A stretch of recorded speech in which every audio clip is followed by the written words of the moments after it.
Assalamualaikum warahmatullahi wabarakatuh. Salam penjuru hukum. Sahabatku semua, pada video sebelumnya saya telah menyampaikan terkait dengan kekerasan yang dilakukan oleh seorang oknum guru yang mencukur rambut siswanya dengan cara asal-asalan. Pada video tersebut saya menyampaikan bahwa mencukur rambut siswa dengan cara asal-asalan tidak boleh dilakukan, karena itu bagian dari tindak kekerasan terhadap anak, sebagaimana yang diatur dan dilarang di dalam Undang-Undang Nomor 35 Tahun 2014 tentang perubahan atas Undang-Undang Nomor 23 Tahun 2002 tentang perlindungan anak. Saya yakin bahwa apa yang dilakukan oknum guru tersebut bertujuan baik, dengan maksud untuk mendidik siswa agar rambutnya terlihat rapi. Namun yang menjadi catatan atau menjadi permasalahannya adalah caranya saja yang salah. Menurut saya caranya yang salah, yaitu mencukur dengan cara asal-asalan dan mengakibatkan kepala siswa menjadi botak tidak rata. Dan inilah yang pada akhirnya menjadi bagian dari tindak kekerasan. Kalau saja rambut siswa itu dicukur dengan rapi, dengan baik, maka barulah bisa dikatakan sebagai mendidik dan dapat dikatakan sebagai pendisiplinan siswa. Dalam artian mendidik tanpa kekerasan. Sahabatku semua, berdasarkan Undang-Undang Nomor 14 Tahun 2005 tentang guru dan dosen, guru adalah pendidik profesional dengan tugas utama mendidik, mengajar, membimbing, mengarahkan, melatih, menilai, dan mengevaluasi peserta didik pada pendidikan anak usia dini, jalur pendidikan formal, pendidikan dasar, dan pendidikan menengah.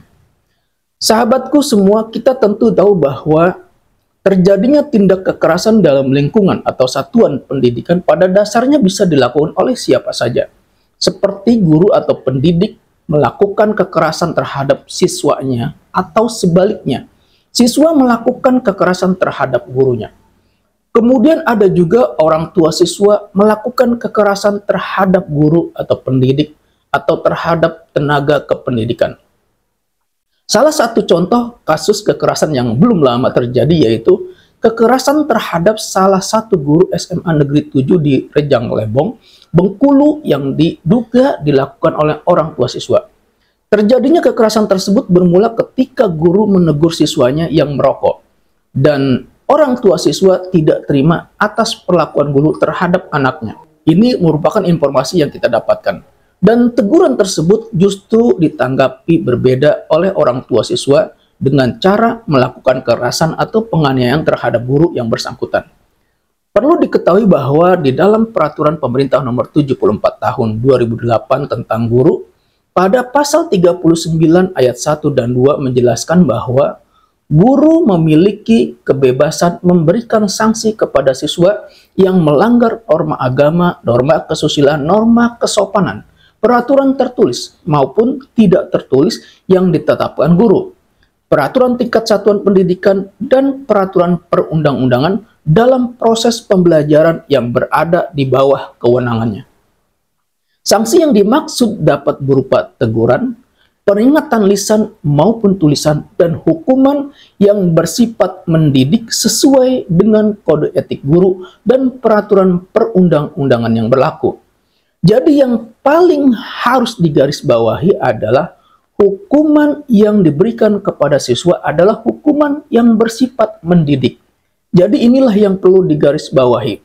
Kemudian bagaimana jika orang tua siswa tidak terima atas perlakuan guru terhadap anaknya dan kemudian membalas guru atau pendidik dengan cara kekerasan, seperti dengan cara memukul, menampar, menendang guru, dan lain-lain. Maka ketika guru atau pendidik di dalam melaksanakan tugasnya mengalami atau mendapatkan tindakan kekerasan oleh siswa atau oleh orang tua siswa atau dilakukan oleh orang-orang yang ada dalam satuan pendidikan tersebut, maka pada dasarnya guru juga dilindungi oleh undang-undang. Secara umum dilindungi oleh Kitab Undang-Undang Hukum Pidana, dan secara khusus perlindungan guru terdapat di dalam Undang-Undang Nomor 14 Tahun 2005 tentang guru dan dosen. Perlindungan sebagaimana dimaksud yaitu perlindungan dari tindakan kekerasan, perlindungan dari ancaman, perlindungan dari perlakuan diskriminatif, perlindungan dari intimidasi, atau perlakuan tidak adil dari pihak peserta didik, orang tua peserta didik, masyarakat, birokrasi, atau pihak lain. Hal ini tercantum di dalam pasal 75 ayat 3 Undang-Undang Nomor 14 Tahun 2005 tentang guru dan dosen. Jadi pada intinya, baik siswa atau peserta didik maupun guru atau pendidik dan semua yang ada di lingkungan satuan pendidikan juga mendapatkan perlindungan dari tindak kekerasan. Kemudian di pasal 41 Peraturan Pemerintah Nomor 74 Tahun 2008 sebagaimana telah diubah dengan Undang-Undang Nomor 19 Tahun 2017 tentang guru, pada ayat 1 guru berhak mendapatkan perlindungan hukum dari tindak kekerasan, ancaman perlakuan diskriminatif, intimidasi, atau perlakuan tidak adil dari pihak peserta didik, orang tua peserta didik, masyarakat, birokrasi, atau pihak lain. Kemudian perlindungan terhadap guru atau pendidik juga diatur di dalam pasal 2 ayat 2 Peraturan Menteri Pendidikan dan Kebudayaan Nomor 10 Tahun 2017 tentang perlindungan bagi pendidik dan tenaga kependidikan. Perlindungan sebagaimana dimaksud yaitu perlindungan hukum, profesi, keselamatan dan kesehatan kerja, dan atau hak atas kekayaan intelektual. Perlindungan hukum sebagaimana dimaksud mencakup perlindungan terhadap tindak kekerasan, ancaman, perlakuan diskriminasi, intimidasi, dan atau perlakuan tidak adil. Kemudian ada juga Peraturan Menteri Pendidikan, Kebudayaan, Riset, dan Teknologi Nomor 46 Tahun 2023 tentang pencegahan dan penanganan kekerasan di lingkungan satuan pendidikan. Salah satu maksud dari Permendikbudristek ini berdasarkan pasal 2 ayat 1 huruf A yaitu melindungi peserta didik, pendidik, tenaga kependidikan, dan warga satuan pendidikan lainnya dari kekerasan yang terjadi di lingkungan satuan pendidikan. Dengan adanya Permendikbudristek ini diharapkan akan tercipta lingkungan satuan pendidikan yang ramah, aman, nyaman, dan menyenangkan bagi peserta didik, pendidik, tenaga kependidikan, dan warga satuan pendidikan lainnya. Kemudian perlu diketahui juga bahwa apabila kekerasan dilakukan oleh siswa atau peserta didik kepada gurunya, maka proses hukumnya berbeda dengan orang dewasa. Untuk anak yang melakukan tindak pidana, maka proses hukumnya menggunakan ketentuan Undang-Undang Nomor 11 Tahun 2012 tentang Sistem Peradilan Pidana Anak. Kenapa berbeda? Karena pelaku masih dikategorikan sebagai anak. Selain berdasarkan pasal 57 ayat 2 Peraturan Menteri Pendidikan, Kebudayaan, Riset, dan Teknologi Nomor 46 Tahun 2023 tentang pencegahan dan penanganan kekerasan di lingkungan satuan pendidikan.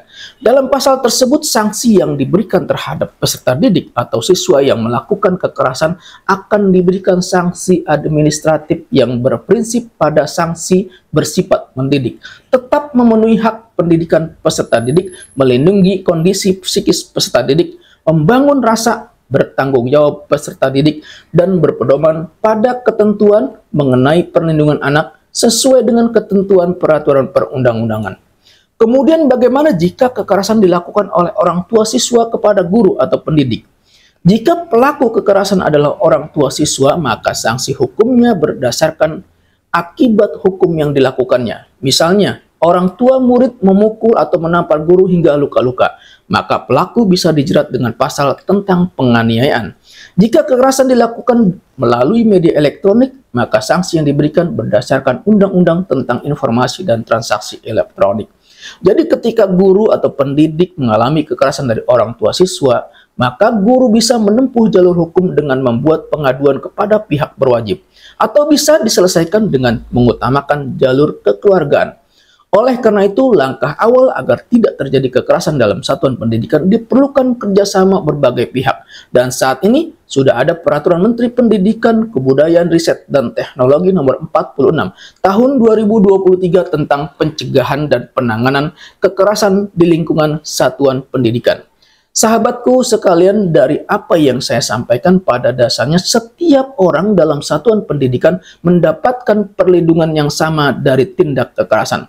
Namun jika kekerasan yang dilakukan hanya kekerasan ringan saja, dalam artian tanpa ada luka atau korban, maka cara penyelesaiannya hendaknya dilakukan dengan cara kekeluargaan atau melalui jalur musyawarah. Sahabatku sekalian, demikian yang saya sampaikan tentang perlindungan terhadap guru atau pendidik atau orang-orang yang berada dalam satuan pendidikan. Semoga bermanfaat. Wassalamualaikum warahmatullahi wabarakatuh.